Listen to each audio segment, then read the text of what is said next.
എല്ലാവർക്കും കുക്കുത്രീനിയിലേക്ക് സ്വാഗതം. ഇന്ന് വളരെ പെട്ടെന്ന് തയ്യാറാക്കി എടുക്കാൻ പറ്റുന്ന രണ്ട് സ്നാക്സ് റെസിപ്പി ആയിട്ടാണ് വന്നിരിക്കുന്നത്. രണ്ടും നല്ല ഹെൽത്തി ആയിട്ടുള്ള സ്നാക്കാണ്. പ്രത്യേകിച്ച് കുട്ടികൾക്കൊക്കെ കൊടുക്കാൻ പറ്റിയ സ്നാക്കാണ്. 10-15 മിനിറ്റിനുള്ളിൽ തന്നെ നമുക്ക് രണ്ടും തയ്യാറാക്കി എടുക്കാൻ പറ്റും. അപ്പോൾ നമ്മളെല്ലാവരും തന്നെ ഇപ്പം വീട്ടിലിരിക്കുകയാണ്. അപ്പോൾ വീട്ടിലിരിക്കുന്ന സമയം ആയതുകൊണ്ട് തന്നെ കുട്ടികൾക്കൊക്കെ കുറച്ച് വിശപ്പ് കൂടുതലായിരിക്കും. അപ്പോൾ നമുക്ക് പെട്ടെന്ന് തയ്യാറാക്കി കൊടുക്കാൻ പറ്റും ഇത് രണ്ടും. എല്ലാവർക്കും തന്നെ അറിയുന്ന രണ്ട് റെസിപ്പീസ് ആയിരിക്കാം. എന്നാലും ഞാൻ മക്കൾക്ക് ഉണ്ടാക്കി കൊടുക്കുമ്പോൾ നിങ്ങളെയും കൂടെ ഒന്ന് കാണിക്കാമെന്ന് വെച്ചു. അറിയാത്തവരായിട്ട് ആരെങ്കിലുമൊക്കെ ഉണ്ടെങ്കിൽ അവർക്കും സഹായമാവുമല്ലോ. അപ്പോൾ നമുക്ക് ആദ്യത്തെ റെസിപ്പിയിലേക്ക് കിടക്കാം. അവൽ ഉപയോഗിച്ചിട്ട് തയ്യാറാക്കിയെടുക്കുന്ന ഉണ്ടയാണ്. അപ്പം ഞാനിവിടെ 1 കപ്പ് വെളുത്ത അവലാണ് എടുത്തിരിക്കുന്നത്. ഏത് അവൽ വേണമെങ്കിലും ഉപയോഗിക്കാം. ചുമന്ന കളറിലുള്ള അവലാണെങ്കിലും കുഴപ്പമൊന്നുമില്ല. അപ്പോൾ ചൂടായ ഒരു പാനിലേക്ക് നമുക്ക് ആദ്യം ഈ അവലിട്ട് കൊടുത്ത് നന്നായിട്ടൊന്ന് വറുത്തെടുക്കണം. അതായത് കുറച്ചൊന്ന് ക്രിസ്പി ആക്കി എടുക്കണം.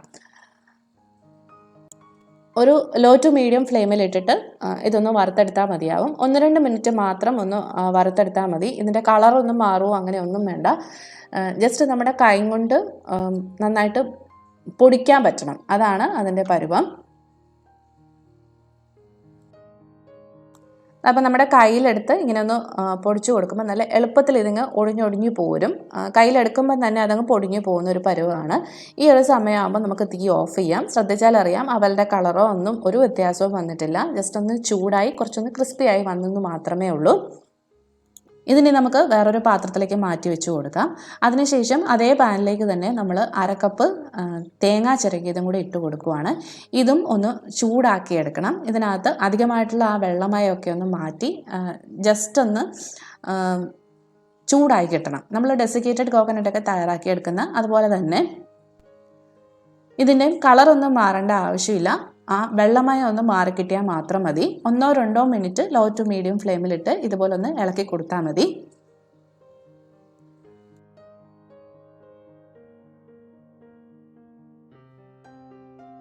ഇപ്പം തേങ്ങായും റെഡി ആയിട്ടുണ്ട്. ഇനി നമുക്ക് തീ ഓഫ് ചെയ്യാം. ഓഫ് ചെയ്തതിന് ശേഷം ഈ തേങ്ങായും വേറൊരു പാത്രത്തിലേക്ക് മാറ്റുക. അല്ലെങ്കിൽ പാത്രത്തിൻ്റെ ചൂടുകൊണ്ട് തേങ്ങയുടെ നിറം ചിലപ്പോൾ മാറിപ്പോകാനായിട്ട് ചാൻസ് ഉണ്ട്. ഞാൻ ആ പാത്രത്തിൽ വെച്ചിരുന്നത് കൊണ്ട് തന്നെ തേങ്ങയുടെ നിറത്തിൽ ചെറിയൊരു വ്യത്യാസം വന്നിട്ടുണ്ട്.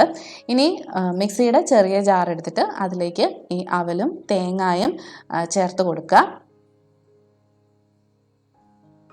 ഇത് നമ്മൾ നന്നായിട്ട് പൊടിച്ചെടുക്കാൻ വേണ്ടിയിട്ടാണ് പോകുന്നത്. ഇതിലേക്ക് നമ്മൾ മധുരത്തിന് ആവശ്യമായിട്ടുള്ള ശർക്കരയും കൂടെ ചേർത്ത് കൊടുക്കുന്നുണ്ട്. അപ്പോൾ ഞാൻ ഏകദേശം ഒരു 1/2 കപ്പ് ശർക്കര ചീകിയതാണ് ചേർത്ത് കൊടുക്കുന്നത്. കൂടുതൽ മധുരം വേണമെങ്കിൽ കൂടുതൽ ചേർത്ത് കൊടുക്കാം. അപ്പം ഈ 1/2 കപ്പ് എന്ന് പറയുന്നത് ലൈറ്റ് ആയിട്ടുള്ള ഒരു മധുരമായിരിക്കും കൊടുക്കുക. ഇനി ഇത് മൂന്നും കൂടെ നന്നായിട്ട് ഒന്ന് പൊടിച്ചെടുക്കണം. അപ്പം മിക്സിയിലിട്ടിട്ട് ഒന്ന് കറക്കിയെടുത്താൽ മതിയാവും. വെള്ളം ഒന്നും ചേർക്കേണ്ട ആവശ്യമില്ല. ഇതിങ്ങനെ തന്നെ പൊടിച്ചെടുത്താൽ മതി. ഇപ്പം അതെല്ലാം കൂടെ ഞാൻ നന്നായിട്ട് പൊടിച്ചെടുത്തിട്ടുണ്ട്. നല്ല ഫൈനായിട്ടുള്ളൊരു പൗഡറാക്കി എടുത്തിട്ടുണ്ട്. ഇനി ഇതിലേക്ക് നമ്മളൊരു ഫ്ലേവറിന് വേണ്ടിയിട്ട് 1/4 ടീസ്പൂണോളം ഏലക്കാപ്പൊടിയും കൂടെ ചേർത്ത് കൊടുക്കുന്നുണ്ട്. അപ്പം ഏലക്കാപ്പൊടിയുടെയൊക്കെ അളവ് നമ്മുടെ ഇഷ്ടത്തിനനുസരിച്ചിട്ട് അഡ്ജസ്റ്റ് ചെയ്താൽ മതി. ഇനി ചേർത്ത് കൊടുക്കുന്നത് 1/2 ടീസ്പൂണോളം ഉരുക്കാത്ത നെയ്യാണ്. നെയ്യും കൂടുതൽ വേണമെങ്കിൽ ചേർത്ത് കൊടുക്കാം. എനിക്ക് ഒരുപാട് നെയ്യുടെ ടേസ്റ്റ് വരുന്ന ഇഷ്ടമില്ല. അതുകൊണ്ട് ഞാൻ 1/2 ടീസ്പൂൺ മാത്രമേ ചേർത്ത് കൊടുത്തിട്ടുള്ളൂ. ഇനി ഇതെല്ലാം കൂടെ നമ്മുടെ കൈ ഉപയോഗിച്ചിട്ട് തന്നെ നന്നായിട്ടൊന്ന് യോജിപ്പിച്ചെടുക്കുക. ആ നെയ്യും ഏലക്കാപ്പൊടിയും അതുപോലെ തന്നെ അവലിൻ്റെ ആ മിക്സും കൂടെ നന്നായിട്ട് യോജിച്ച് കിട്ടണം.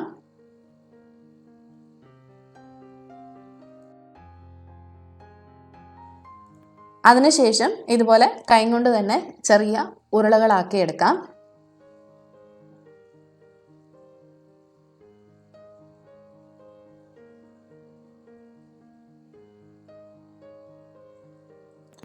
അവലും ശർക്കരയൊക്കെ ആയതുകൊണ്ട് താരതമ്യേന ഹെൽത്തി ആയിട്ടുള്ള ഒരു സ്നാക്കാണിത്. കുട്ടികൾക്കൊക്കെ നമുക്ക് ധൈര്യമായിട്ട് കൊടുക്കാൻ പറ്റുന്ന ഒരു പലഹാരമാണ്. അപ്പോൾ നമുക്ക് ഇങ്ങനെ ബാക്കിയുള്ളതും കൂടെ ഒന്ന് ഉരുട്ടിയെടുക്കാം.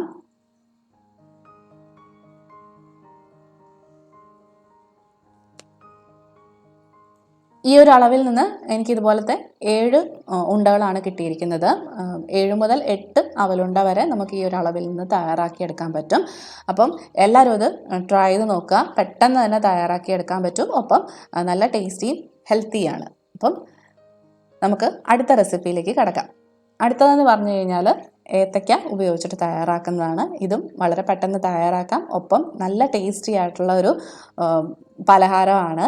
കുട്ടികൾക്കൊക്കെ നല്ല ഇഷ്ടമാവും. അവർ വീണ്ടും വീണ്ടും ചോദിച്ച് കഴിക്കുന്ന ഒരു പലഹാരം കൂടെയാണ്. അപ്പോൾ അതിന് വേണ്ടിയിട്ട് ഞാൻ മീഡിയം സൈസിലുള്ള 2 ഏത്തപ്പഴം ഇതുപോലെ വട്ടത്തിൽ മുറിച്ച് വെച്ചിട്ടുണ്ട്.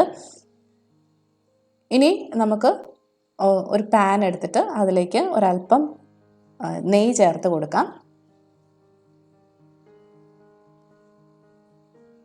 അപ്പം നെയ്യ് ഉരുകി വരുമ്പോഴത്തേക്കും നമ്മൾ വട്ടത്തിൽ മുറിച്ച് വെച്ചിരിക്കുന്ന ഈ ഏത്തപ്പഴത്തിൻ്റെ കഷ്ണങ്ങൾ ഓരോന്നോരോന്നായിട്ട് ഇതുപോലെ വെച്ച് കൊടുക്കാം.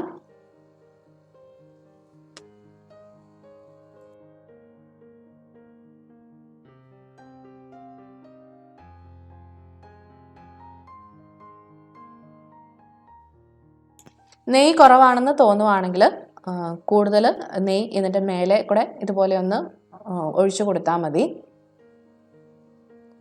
ഒരു സൈഡ് നന്നായിട്ട് മൊരിഞ്ഞ് വരുമ്പോഴത്തേക്കും ഒന്ന് തിരിച്ചിട്ട് കൊടുക്കുക. ഒരുപാട് തീ കൂട്ടി വെച്ച് കൊടുക്കേണ്ട ആവശ്യമില്ല. ഒരു ലോ ടു മീഡിയം ഫ്ലെയിമിൽ ഇട്ടിട്ട് തന്നെ ചെയ്താൽ മതി. ഇപ്പോൾ ഒരു സൈഡ് ചെറുതായിട്ടൊന്ന് മൊരിഞ്ഞ് വന്നിട്ടുണ്ട്. ഈ സമയത്ത് ഈ ഏത്തപ്പഴം എല്ലാം ഒന്ന് തിരിച്ചിട്ട് കൊടുക്കുക. ഈ ഒരു കളർ മതി, ഒരുപാട് അങ്ങ് ബ്രൗൺ ആക്കേണ്ട ആവശ്യമില്ല. ഒരു മീഡിയം പഴുപ്പിലുള്ള ഏത്തപ്പഴം ആയിരിക്കും എപ്പോഴും നല്ലത്.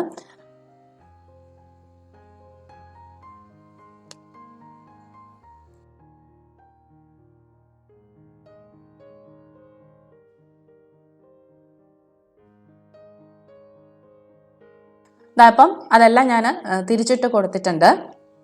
ഇനി മറുവശം കൂടെ നന്നായിട്ടൊന്ന് മുരിഞ്ഞു വരണം.